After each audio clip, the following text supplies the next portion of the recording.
Hey guys, we're back again for part three. We're talking about pelvic health. Hopefully, you've had an opportunity to watch or listen to part one and two. Again, we're just here to provide information because we're in healthcare, of course, but we're women as well, going through different things within our own life and different experiences that we want to share that we feel that are really, really important. So in this segment, we're just going to offer a bit more information on each of the things that we are kind of very knowledgeable in, if you will, and to just share a few maybe home care ideas.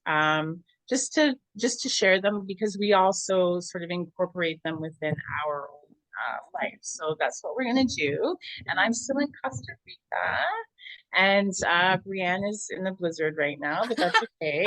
Not literally, but So I am in a just wanted, vest, my friends. that's right. That's right.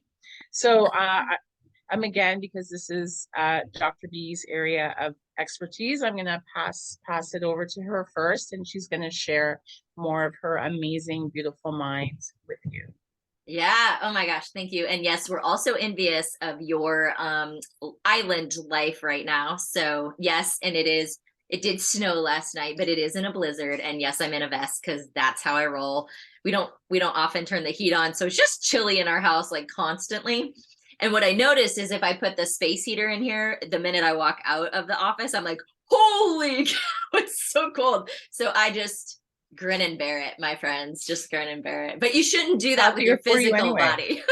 Yeah, it's healthier for you anyway, actually. Yeah, oh yeah, because we keep it at 65. So sleeping is so much better. Anyway, that's a whole nother topic. We'll But do that another topic. yes. But like Kelly D said, we're just gonna circle back, kind of like bring it all together for you. We really want to give you some integration tools to take away in this part three so that you feel like at least you have a next best step. And it's not a, again, it's not a, we are by no means giving you this saying it's going to help heal you or fix you. We definitely recommend that you see somebody that's more holistic, but it's at least somewhere that can start to open up your mind, because that's what these three sessions or these three parts are about, and just really allow you to see that it's deeper than and it's outside the box more often than not. So I wanted to circle back with you guys and just kind of talk a little bit about some of the kind of symptomology complaints that patients will come in with. And this by no means is a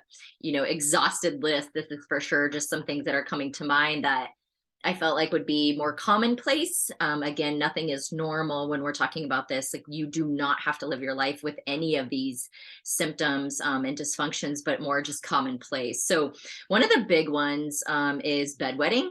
And, I've seen children up to the age of 15 who are still bedwetting, and they're fully potty trained during the day, but there is something going on with their system during the night. And of course, there's some behavioral pieces that we can, how close to bedtime are you drinking, and how much are you drinking, and what kinds of fluids are you drinking, and, getting into just like the bed and their comfort, and are they in a room with somebody else that maybe the energy in the room is different because they're not in a dark cold room by themselves, so to speak. So like behavior patterns, like what's going on, is your child not going to the bathroom at school, because that's a really common one. And so then their mechanics are different, right? Like we have an actual neural feedback, a loop that controls bowel and bladder habits. And so we want to make sure that we're honoring defecating as well as urinating, but that there are a lot of kids who are embarrassed to use the restroom at school, and that's all ages. And so they create these really negative habits of holding it all day long, and then that changes the trajectory for the rest of the day and the evening. So there's so many pieces that we really want to address, including the physical, like what is happening? Are they in a breath holding pattern? Are they scared at school or at home? Is there something going on that's creating this holding pattern that's not allowing their body to function optimally? So bedwetting is definitely, beyond the potty training phase, is very common, but not something that your child, wants to live with. And some people, have the idea of like, oh, well, they'll just grow out of it.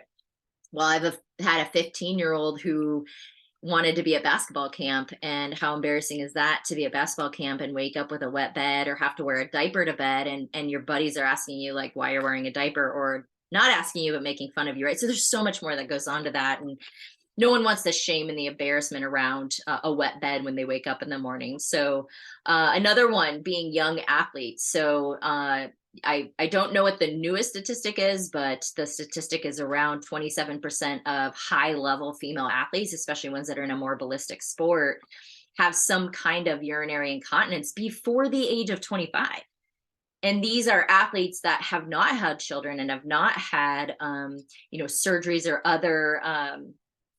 other aspects of that pelvic lower lumbar region, but simply due to sport, due to pressure system issues, due to maybe being hit in the stomach or even the head, concussions from a neural standpoint can lead into bowel and bladder changes as well. So young athletes or someone who has been a high level athlete who is having incontinence, leaking urine, it's a big commonplace issue that I see a lot of. So the other thing would be going on that constipation is somebody who leaks feces or has that constipated. And I hear it so often. Someone's coming in and they have these gut problems. They're in their 30s or 40s or 50s. And they're like, oh yeah, well, I've had constipation issues since I was 6 years old. Red, like ding, ding, ding. Okay, let's talk about this. Like what was going on at 4, 5, and 6 that led you into ill bowel habits, or did you have something going on in your life that was creating holding patterns, not allowing for that like optimal flow and function of your organs and of your digestive system? So there's so much, and then how long are you sitting on the toilet? So if you're on the toilet for too long and there's this open space below you, now you have this pressure hanging. So now you have hemorrhoids and you have other things that are happening. So if you're someone who sits on the toilet and reads, stop doing it. Really we say about 8 minutes is the longest that you want to be on the toilet because you got that open bowl underneath you. So if you're done defecating, get your tushy off the toilet and go read somewhere else is all I'm going to say. Because it's so common that like especially phones, like people will take their phones in, right? Stop, We go talk in, about get it your all business here. done. We talk about it all. Yes. Oh my goodness. Go in, get your business done, and then go read or go play on your phone. Anyway, that's my plug. Yeah, so hysterectomies too are another big one, and this is of all ages. I've seen, a surgical, like medically forced hysterectomy as early as 20s. We're seeing it as late as 50s, and it's this idea of your body, and this could be any organ, right? So it could be appendix, it could be gallbladder. The body doesn't love space, so it's going to adjust everything else to try and fill this space and take up and make things a little bit more what's the word I'm thinking of? Like just it's going to shift things, which is going to create a pressure system change, which then everything, if you sack of potatoes, I hold the sack up, all the potatoes fall to the bottom, pressure over time is going to fall into that pelvic region and pelvic floor. So it's going to change the functionality. It's going to change the mobility. And that might not be right away. It might be 6, 12, 18 months later. It might be 3 or 4 or 5 years later, just depending, because every person is different. The other thing I'll see with hysterectomies is the woman will carry a lot of heavy feelings and emotions around, maybe that's her womanhood. Same with like breast cancer, patients who have had breast cancer that the breasts are removed, kind of similar in that sense of like, this is what like dictates me as a woman, is this body part, this organ is different, and I no longer have this. So, or they've desired kids, and for whatever reason prior to having children, they had to have this part of their body removed. And so this idea of like, I will never birth my own child can be very, very, very disheartening and cause a lot of emotions and feelings, right? So coupling in all of the like aspects of what is going on, and was this surgery desired? What was the reason it needed to happen, and how are you feeling, and did you already have your children, have you not had children? So much goes into that, right? And then the last two I wanted to talk about was so we kind of talked just briefly about like the concussion piece, and I at least that I know of, have had 6 diagnosed concussions based on, high level soccer and some snowboarding and wakeboarding incidents. But so many, many, many times hitting my head. Most kiddos have hit their heads. Most athletes have hit I can't tell you how many times I headed a soccer ball in some level. Every time I did that was a little bit of like that, idea of like more of a concussed type thing, especially if you don't hit it correctly. And so just the buildup, right? That idea of like your whole cranial neural dural system, and that comes down the spine all the way to the tippy tail. And then your nerves that come out of S2, 3, 4 keep pee and poop off the floor, is what we say. So the nerves that come right out of that sacral body and come into the clitoral penile region, into that perineum, and then into the rectal space at the anus there. And so if there's a neural dural tension happening, so if you've had multiple concussions or a birth, you were forceps removed or something like that, how does that now play a role in that neural dural system? Then over time affecting those nerves that come in and innervate bowel and bladder and help you to have that mechanical neural loop to be able to say, yes, I'm going now, and no, I'm not going now until I get to a toilet, right? So they're really looking beyond, because that's kind of our thing here in these 3 parts, is this idea of really bringing awareness to you that there's so much beyond just the pelvic floor, and thinking outside of the box and what else could be going on that is resulting in this dysfunction in my pelvic region. And then lastly, I just really wanted to talk about, and I've seen this a lot lately, is women at all ages. So from, 21 and it was a one night stand and I got pregnant and I opted not to keep the child, all the way up to I'm 40 and my husband and I we thought we wanted more children. And then we got pregnant and we realized, oh, that this actually isn't the best for our family. And I am not getting any political, not right or wrong. I'm just saying these are things that I see in the clinic where this family decides as a whole that this is not actually what we want and what's going to best suit our family. We don't believe. But then there's all of this that comes beyond the actual choice and the emotions and that guilt. Even too, I had a family that was doing fertility process, and they had extra embryos and they were done having children. So then it was this idea of like, oof, like, how do I like Now get my what? mind and my butt right? Like, do I donate them? What happens now? Like things that we don't necessarily, I would have never thought of that because I've never been in that, right?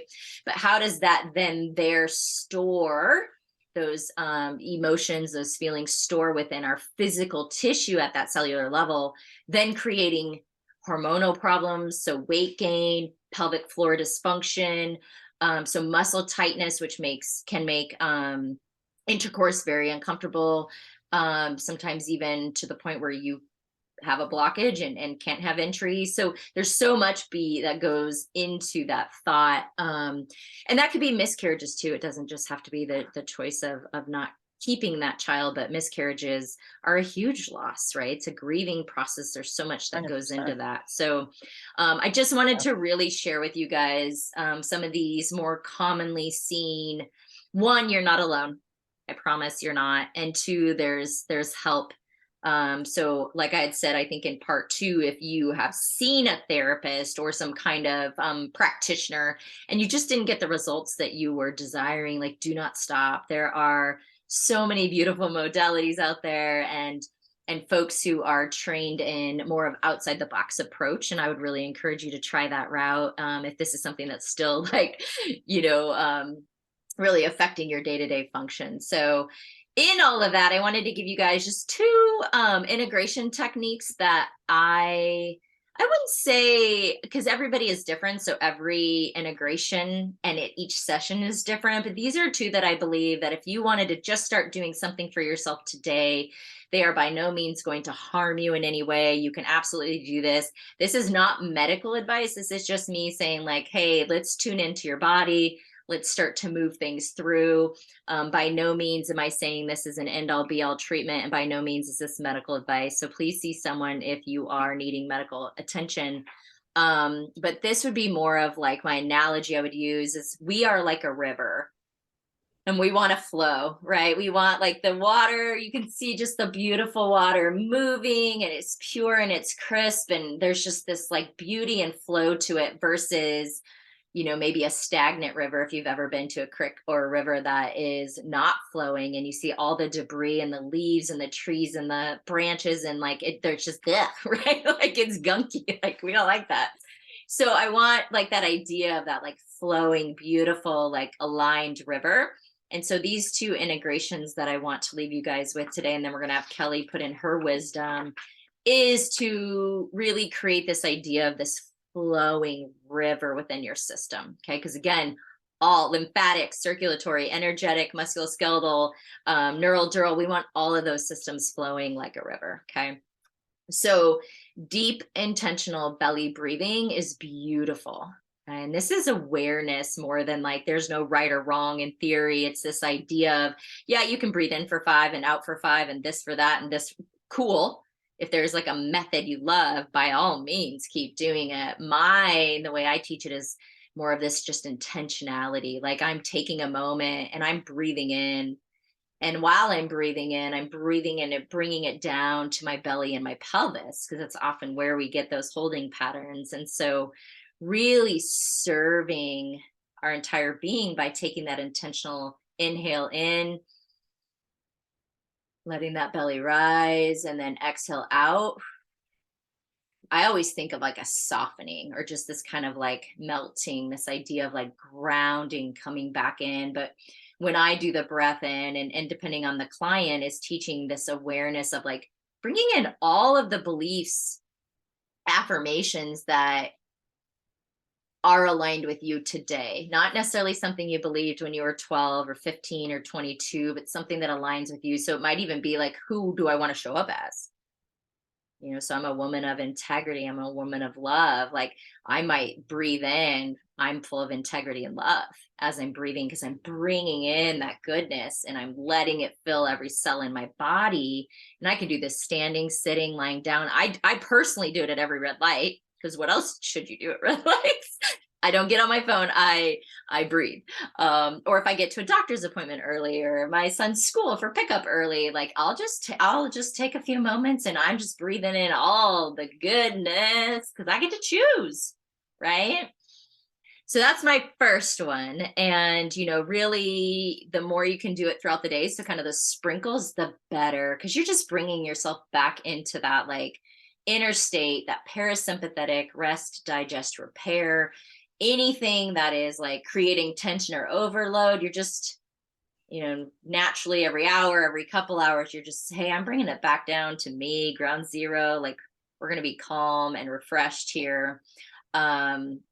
And then the other one I want to leave you guys with is more related around, you know, we talked about how the bladder is an organ of control. And there's so often at different transitional points in our life where we kind of feel out of control, or maybe we're just so super busy and we're running kids around, or we're having relationship issues and we just feel out of control. Our bladder is going to speak to us. So in this case, you're having incontinence, or you feel like your bladder is going into these spasms or the key in the door and you can't quite make it to the bathroom in time. That is where really reminding yourself on the like mundane things, like the things we take for granted. Like I chose to put this vest on. I chose to decorate my office the way I did.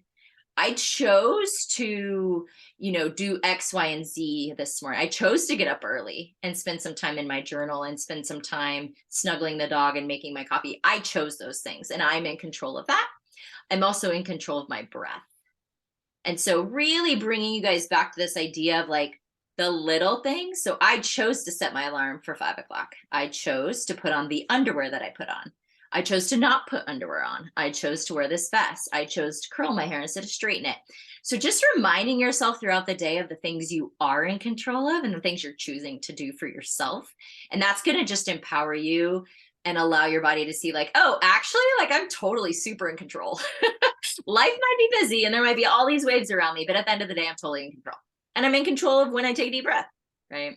So Just so the that's little what I want to leave you things. guys. Yes. So Yeah, I want it's to the leave you little guys with those. things. Yeah, those Yeah, for little sure. things. They add it's the Beautiful. compound effect, right? It's that compound. If every time I'm at a red light, I, instead of freaking out and being like, I'm gonna be late, which I don't like being late, but I'm never late because I always leave on plenty of time. And then I just recognize everything's happening for a reason. But being able to take a few deep breaths at the red light and just tell myself that, like, I'm in control of how I react to this. I'm in control of how I show up to the next thing. So, and that compound effect day in and day out of reminding myself, you know, and coming back Yeah. Oh no, in I mean, it's here. Mhm. sense. I mean, you're great. Like you're like that's sound advice, like right from the get-go. And it just wanted to kind of tag along is that you see how from a concussion or motor vehicle accident or whatever it is that we've Mhm. had some kind of impact Mhm. from the head, how it does Yeah. influence Yeah. our pelvic, right? Mhm. Mhm. Uh, everything about it between the organs, muscles, tendons, ligaments, everything. Everything. The Yep. girdle is so strong because we carry our babies in there, right? Yeah. So there is a lot of different factors that are induced in there. So Yeah. in saying that, just want to touch on that, just going back that working with in particular the root chakra and the sacral chakra, that Mm. these are the survival centers. This is all has to do with you know creating a foundation of security and stability. Mhm. There's always so many issues that come up, like abandonment, trauma, judgment, self-reflection, all of that we talked about Yeah. in the first and the second segments. But what I want to kind of leave you with is that I want to share with you two things, and this is something that I like to do to create endurance and vitality within the pelvic Mhm. girdle, right?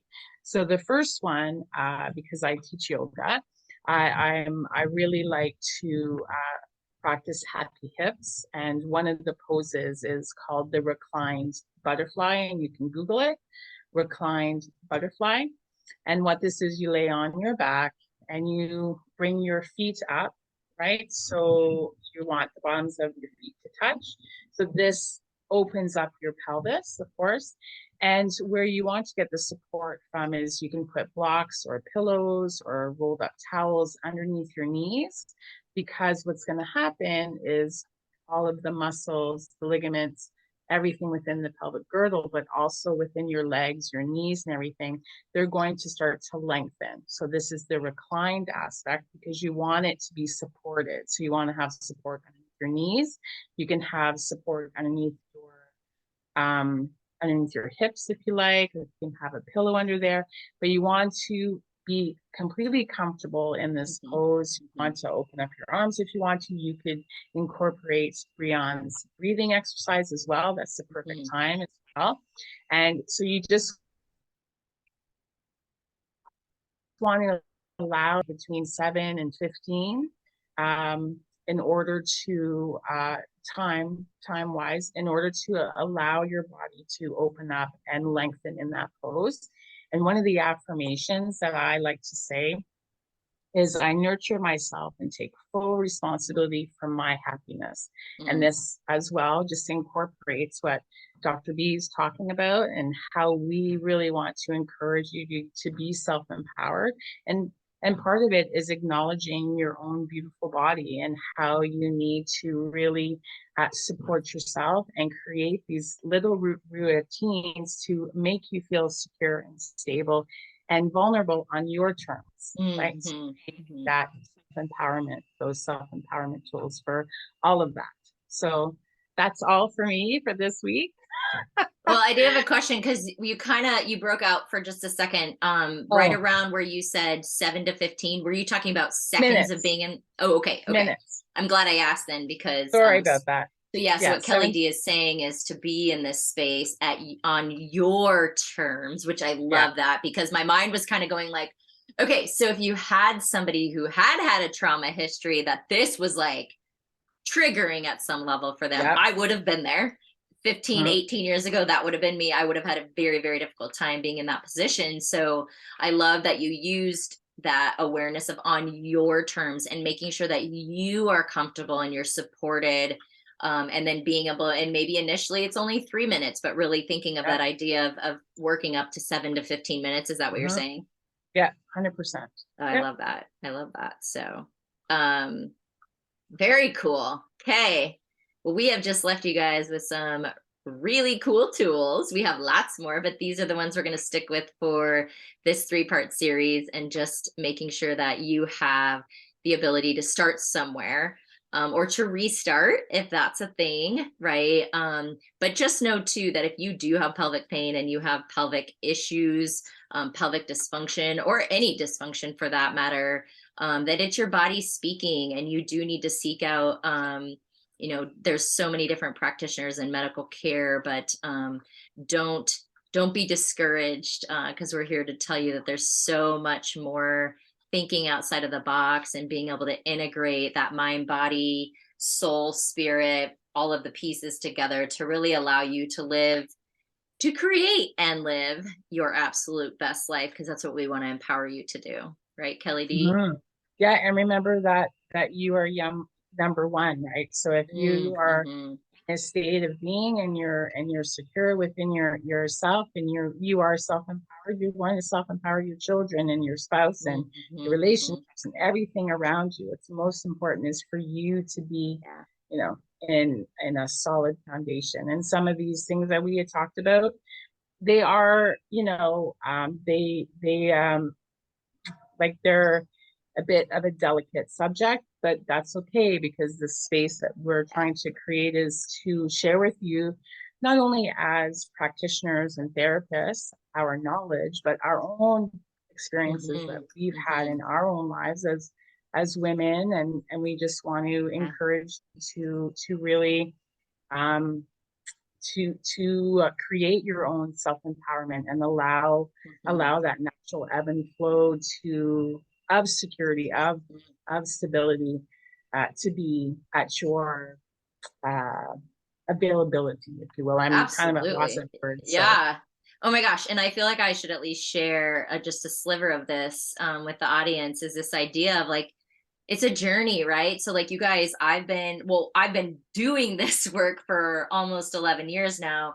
And I've been in my own healing journey for 2 decades.